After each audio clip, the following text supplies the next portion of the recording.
कुसुम, आप देख रहे हैं खबर हर पर न्यूज। अब चलते हैं आज की कुछ खास खबरों की। पेट्रोल, डीजल और रसोई गैस के दामों में हो रही बेतहाशा वृद्धि के खिलाफ कांग्रेस ने ग्वालियर के फूलबाग स्थित गांधी उद्यान में गांधी प्रतिमा के सामने विरोध प्रदर्शन किया। पेट्रोल, डीजल और रसोई गैस के दामों में हो रही बेतहाशा वृद्धि के खिलाफ कांग्रेस ने ग्वालियर के फूलबाग स्थित गांधी उद्यान में गांधी प्रतिमा के सामने विरोध प्रदर्शन किया। इस दौरान केंद्र सरकार के खिलाफ कांग्रेस के कार्यकर्ताओं ने जमकर नारेबाजी की। कांग्रेस का आरोप है कि केंद्र सरकार महंगाई दर काबू करने में नाकाम साबित हुई है। रोजाना पेट्रोल और डीजल, रसोई गैस के दाम बढ़ रहे हैं। रसोई गैस पर मिलने वाली सब्सिडी का भी कोई अता पता नहीं है। सरकार और कोई ध्यान नहीं दे रही, लिहाजा कांग्रेस इसका विरोध करती है। मुर्दाबाद, नरेंद्र मोदी मुर्दाबाद, मुर्दाबाद, मुर्दाबाद। डीजल पेट्रोल के दाम कम करो, कम करो, कम करो, कम करो, कम करो। शिवराज सिंह मुर्दाबाद, मुर्दाबाद, मुर्दाबाद। नरेंद्र मोदी मुर्दाबाद, मुर्दाबाद। लगाओ, रोक लगाओ, रोक लगाओ। गैस के दाम कम करो, कम करो, कम करो, गैस के दाम कम करो, कम करो, कम करो। कांग्रेस पार्टी जिंदाबाद, जिंदाबाद, जिंदाबाद। कांग्रेस पार्टी जिंदाबाद। टक्कर पे जल्दी की टक्कर पे सोनिया गांधी जिंदाबाद, सोनिया गांधी जिंदाबाद, कांग्रेस भाजपा मुर्दाबाद। शिवराज जी की गुंडागर्दी नहीं चलेगी, नहीं चलेगी। शिवराज तेरी गुंडागर्दी नहीं चलेगी, नहीं चलेगी। महंगाई दाम के दाम कम करो, कम करो, कम करो, महंगाई दाम के दाम कम करो, कम करो, कम करो, महंगाई दाम के दाम कम करो, कम करो, कम करो।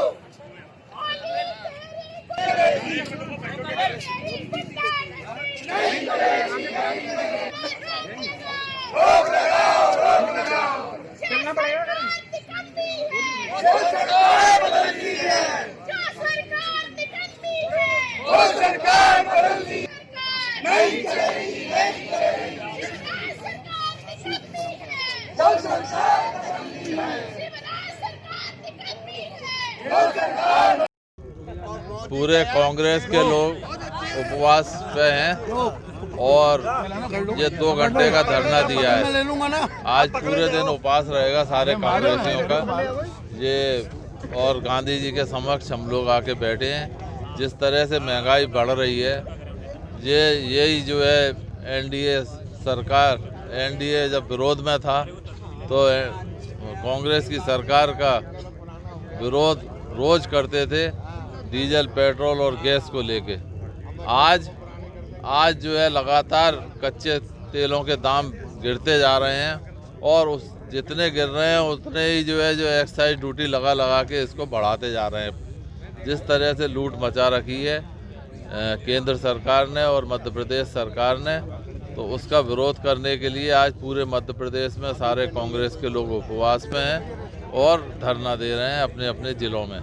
उसके तहत ये धरना दिया जा रहा है। ये पुराना जो है पेपर है, इसमें स्पष्ट है, देखो कि ये किस तरह। पेट्रोल डीजल मूल्य में हो रही वृद्धि के विरोध में मुरैना में जिला कांग्रेस कमेटी द्वारा धरना दिया गया। कांग्रेस पार्टी ने मुरैना में धरना दिया। दरअसल पूरे देश में और प्रदेश में आज धरना प्रदर्शन का कार्यक्रम आयोजित किया गया था, जिसमें भाजपा सरकार का विरोध में यह धरना दिया गया था। केंद्र की मोदी सरकार द्वारा लगातार पेट्रोल, डीजल और रसोई गैस में वृद्धि की जा रही है, जिसके मूल्य वृद्धि से महंगाई भी बढ़ रही है। इसी क्रम में यह धरना देते हुए कांग्रेस जनों ने भाजपा के खिलाफ नारे भी लगाए।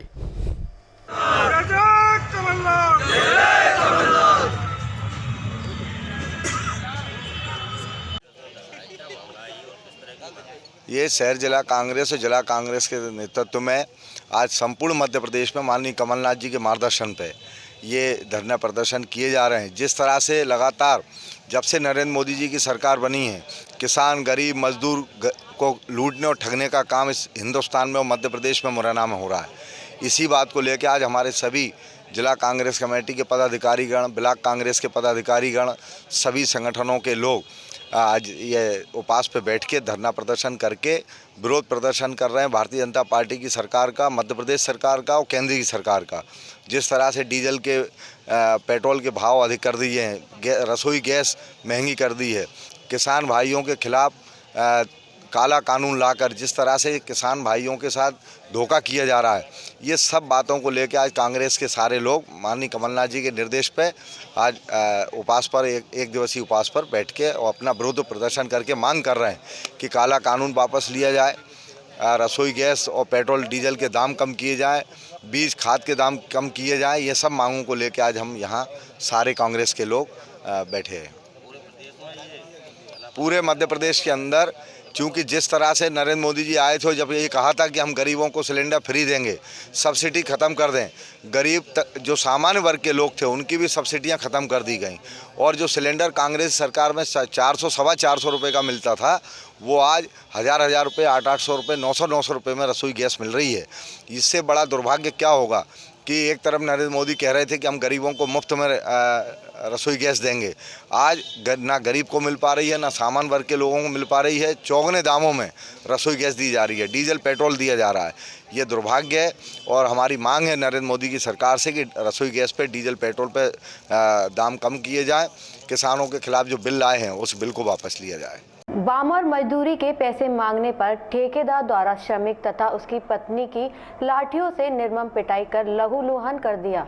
पीड़ित दंपति द्वारा इस घटना की बामर पुलिस थाने में रिपोर्ट दर्ज कराई गई है। बामर में मजदूरी के पैसे मांगने पर ठेकेदार द्वारा श्रमिक तथा उसकी पत्नी की लाठियों से निर्मम पिटाई कर लहूलुहान कर दिया गया। पीड़ित दंपति द्वारा इस घटना की बामर पुलिस थाने में रिपोर्ट दर्ज कराई गई है। पीड़ित दंपति ने हमारे संवाददाता शिवशंकर सेवदे को बताया कि वे रामेश्वर का पुरा का निवासी है तथा दलालपुर में निर्माणाधीन मकान में अपनी पत्नी राजकुमारी के साथ मजदूरी का काम करता था। ठेकेदार सुरेंद्र ने शुक्रवार की सुबह 11 बजे पैसे मांगने पर उसकी पिटाई कर दी। बामर से हमारे संवाददाता शिवशंकर सेवदे की खबर। क्या नाम है तुम्हारा? सुनील। सुनील बताओ, थाने पे आए हो, क्या समस्या है? बामर थाने पे आए हो, क्या समस्या, क्या झगड़ा हो गया? किसने मारा है? क्यों मारा है? पैसा के चक्कर में थे, मजदूरी के पैसा थे। मजदूरी कहाँ करते थे? मतलब रेलवे के काम पे करते थे, जलालपुर। सुरेंद्र कौन है ये? बगल में रहता है, गाँव वाले। उससे पैसे थे आपके? हाँ, पैसे मांगे तो झगड़ा कर दिया उसने? झगड़ा कर दिया। तुम्हारा नाम क्या है? राजकुमारी। कहाँ रहते हो? रामेश्वर के पुरा पे। रिपोर्ट कर दी थाने पे? अंबा तहसील के जौना पंचायत के गांव बड़ापुरा में आज रात मुकेश सखवार के घर में भीषण आग लगने से 3 भैंस आग में जलकर जख्म हो गईं।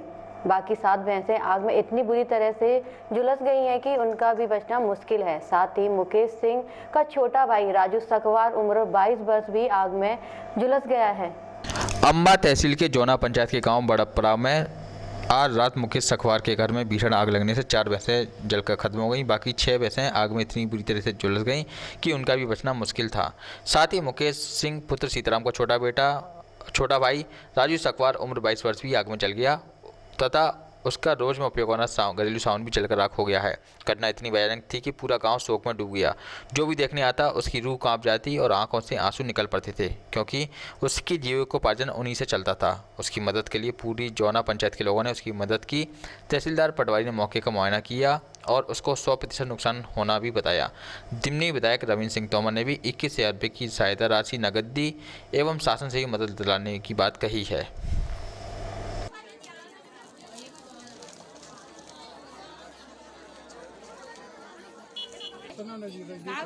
ऐसे ढोरी रहा खाते दीदी इटावा से 3 किलोमीटर दूरी पर स्थित सिद्ध शनि धाम मंदिर स्थापित है। शनिवार को खबर हरपर चैनल के जिला संवाददाता ने मंदिर के महंत से खास बातचीत की। शनि महंत ने बताया कि शनिवार को यह मंदिर में सुबह से ही भक्तों की भीड़ लगती है। शाम को शनि भगवान की आरती और भंडार का वितरण किया जाता है। लेकिन यदि आपके अंदर कोई भी छल कपट है तो आप खूब आना, कुछ भी मानना, कभी कुछ नहीं होने वाला। प्रैक्टिकल हुआ यहाँ पर कई चीज़ों का। अरे मेरे साथ ही हुआ यार भाई। मेरे एक दिन क्या हुआ, मेरे पेट में बहुत तेज दर्द हो रहा था। मैंने सोचा चलो चेकअप कराएं। कानपुर गए चेकअप कराने। कानपुर डॉक्टर ने कह दिया, बोले साहब तुम्हारा तो गुर्दा निकालना पड़ेगा, गुर्दा खराब हो गया, 80% डैमेज हो गया। हम बड़े दुखी हम कि वाह प्रभु, माता रानी की सेवा करी, आपकी सेवा कर रहे, प्रभु ऐसा कैसे हो सकता है। मैं आया वहाँ से लौट करके सुबह शनि भगवान से कहा, प्रभु तुम्हारी मर्जी, मैं नहीं अब पेट फड़वाने वाला, जब तक तुम्हें रखना जो सेवा लेनी तुम्हारी मर्जी। और आज ईश्वर की कृपा से मेरे अंदर किसी प्रकार की कोई प्रॉब्लम नहीं। अभी मैंने शायद 11 दिसंबर को अल्ट्रासाउंड कराया, बोले साहब कोई प्रॉब्लम नहीं, बिल्कुल नॉर्मल है, हल्की सी छोटी लगभग 6 mm की पथरी है। अब आप बताइए, ये है यहाँ का चमत्कार। तो और आप जो जानना चाहते वो बताओ, मैं आपको वो सब कुछ शनि भगवान के बारे में बताऊंगा। सिर्फ इनसे कभी भी आप डरे नहीं। लोग कहते हैं शनि भगवान से नज़र नहीं मिलानी चाहिए, ये भ्रांति बहुत गलत फैला रखी लोगों ने। क्योंकि शनि भगवान कौन है? जज, न्याय की देवता, पर जज से नज़र नहीं मिलाओगे तो चोर। शनि धाम का महाराज क्या है, जरा आप संदेश दीजिए अपने। जी, आप शनि धाम पे पहली बार आए? जी हाँ। ये शनि धाम, जो धाम माने होता है घर, ये इनका घर है। हिंदुस्तान के कोने कोने में आपको मंदिर मिलेंगे, घर कहीं नहीं मिलेगा। और यहाँ जब आप आए हो तो यहाँ मंदिर जैसा कुछ लगा? टोटल घर है, यहाँ कोई पुजारी नहीं है। आप अपनी मनोकामना कहें, और यहाँ 24 घंटा शनि भगवान रहते हैं। क्यों रहते पता आपको? क्योंकि यहाँ इनकी बहन यमुना मैया है, सामने उनकी गुरुमाता है। और दूसरी बात, शनि धाम यहाँ उन्होंने घर क्यों बनाया टावा में, इसका भी एक बहुत बड़ा कारण है। ये इष्कापुरी है, क्या? देवताओं की नगरी। आज कलयुग का जब दिए नारा पुरुषोत्तम संगम का चल रहा, पुरुषोत्तम संगम युग, यानी पुरुषों में उत्तम बनने का युग चल रहा है। तो शनि भगवान कौन है? कर्म फलदाता, न्याय की देवता। तो चूंकि हर व्यक्ति को यहाँ पर आना है, कहाँ पर? इष्टकापुरी में, जहाँ देवताओं की नगरी है। तो शनि भगवान ने यहाँ घर इसलिए बनाया क्योंकि सभी के साथ न्याय हो।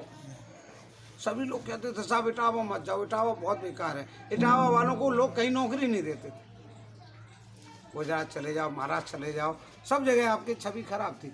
तो शनि भगवान ने दिखाया कि नहीं, जब जब किसी का पतन होता तो उत्थान वहीं से शुरू होता है। और जब तक पेड़ के पत्ते झड़ेंगे नहीं तो नई कोपलें आएंगी? नहीं आएंगी ना। तो उसी प्रकार से आज शनि धाम जो बना है, शनि भगवान ने स्वयं बनवाया आकर के। यहाँ किसी का 1 रुपया चंदा नहीं लगा, किसी का कोई सहयोग नहीं लगा, यानी कि यहाँ तक कि मेरा भी कुछ भी नहीं लगा। मुझे खुद शनि भगवान देते हैं खाने के लिए, कि ले बेटा तू इसको ये खाना। अक्सर देखा हो तुमने सभी मंदिरों में नेम प्लेट लगी होती है, फलाने महाराज, फलाने संत। यहाँ कुछ भी नहीं है। यहाँ आप भी संत हो, आप भी संत हो, सभी यहाँ पर संत हैं, कोई भी यहाँ पर वो नहीं है खास, ठीक है। दूसरी बात, यहाँ जिस समय शनि भगवान ने गृह प्रवेश किया, उस दिन से लेकर के आज तक कम से कम हजारों लोगों के ऐसे किए जिनमें लोगों ने, डॉक्टरों ने कह दिया साहब ये बच नहीं सकते हैं, उनमें प्राण पखेरु डाल दिया। भारतना चौराहे पे एक हमारे भागवताचार्य जी है, उनका लड़का बिल्कुल पागल था। शाम को 7 बजे आया, बोले क्या तुमने ये पाखंड फैला रखा, आरती आरती बंद करो। तो सब लोग बोले महाराज जी का है, हम कि छोड़ो उसको, छोड़ो। आज शनि भगवान के आशीर्वाद से वो बच्चा बिल्कुल 100% सही है। लेकिन उसके बाद वो रेगुलर पूरा खानदान शाम को आता है, आरती में शामिल होता है और भंडारा खा के जाते हैं। सुखाबाद का ऐसे एक उदाहरण, मतलब आप। नगर निगम द्वारा माधव नगर में कार्रवाई किए जाने से क्षेत्र में आज सुबह से ही हड़कंप का माहौल है। कार्रवाई के डर से पूरे क्षेत्र में लोगों के लिए रोजमर्रा की जरूरत के सामान का संकट खड़ा हो गया है। नगर निगम ग्वालियर द्वारा माधव नगर में कार्रवाई किए जाने से क्षेत्र में सुबह से हड़कंप का माहौल रहा। कार्रवाई के डर से पूरे क्षेत्र में लोगों के लिए रोजमर्रा के जरूरत के सामान का संकट खड़ा हो गया। स्थानीय रहवासियों में इसको लेकर निगम प्रशासन के सामने अपना पक्ष भी रखा, लेकिन मामला न्यायालय में होने से फिलहाल कोई राहत नहीं मिल पाई है। गौरतलब हो कि इस संबंध में नगर निगम प्रशासन द्वारा करवाए गए सर्वे के मुताबिक पूरी कॉलोनी में 1-2 स्थानों को छोड़कर कहीं भी बड़ी व्यवसायिक गतिविधि संचालित होना नहीं पाया गया। साथ ही कुछ ऐसे स्थान चिन्हित हुए जहाँ हल्के फुल्के अतिक्रमण की स्थिति पाई गई। इस बीच प्रकरण के न्यायालय में गतिशील होने की स्थिति को देखते हुए स्थानीय नागरिकों ने खुद ही आगे आकर ऐसी गतिविधियों को बंद करने को पहल करते हुए निगम का काम आसान कर दिया। खास बात यह है कि कार्रवाई के दायरे में किराना, मेडिकल जैसी बुनियादी जरूरत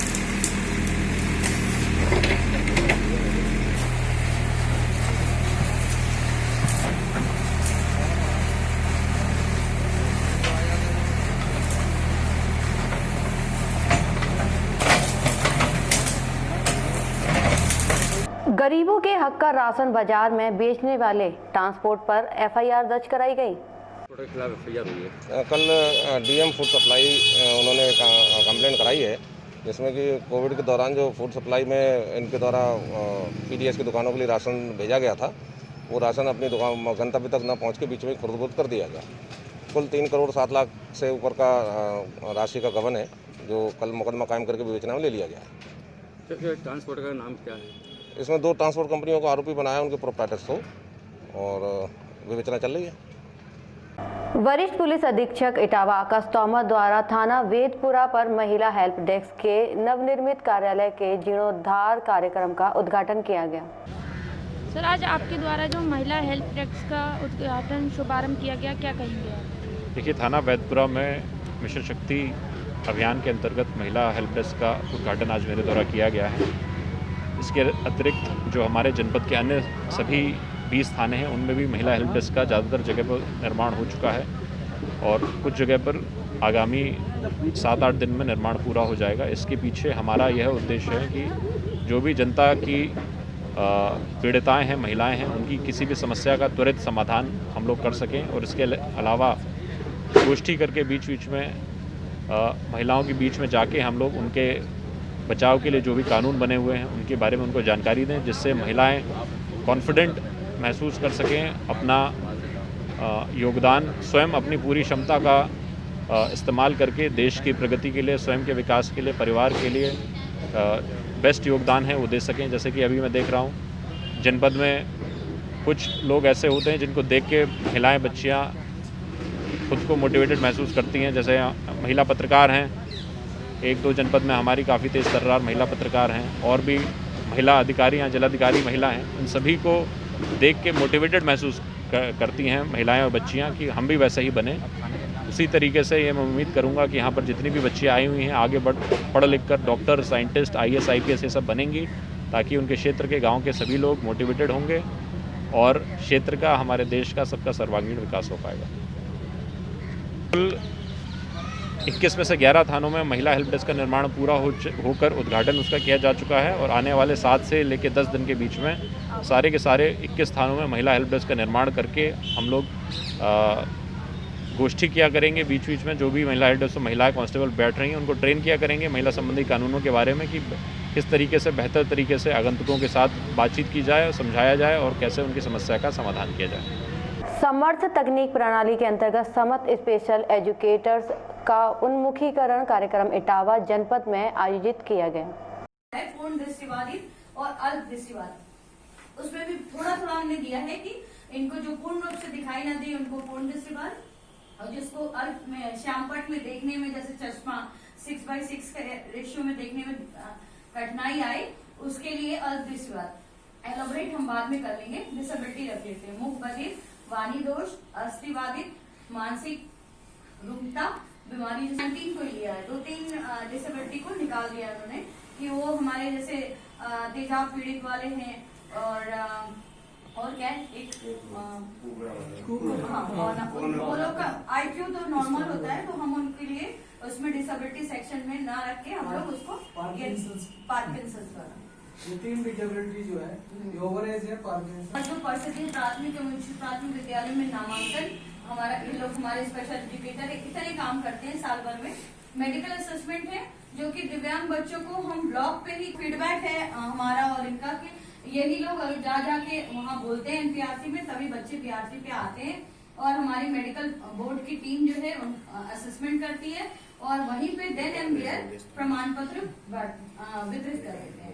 उसके बाद वो करते हैं, उससे जो पहचान होता है कि किस बच्चे को ट्राईसाइकिल की आवश्यकता है, व्हीलचेयर की आवश्यकता है, और उनको हम जो है ये अलिम्को कानपुर से विशेषज्ञ आते हैं और वो विशेषज्ञ उनको पंजीकृत करते हैं और इनको एक येलो कलर की पर्ची दे देते हैं कि उनको क्या चीज का ट्राईसाइकिल चाहिए, व्हीलचेयर चाहिए। होगी आपसे अगली बुलेटिन में मुलाकात, तब तक के लिए बने रहिए खबर हरपन न्यूज के साथ।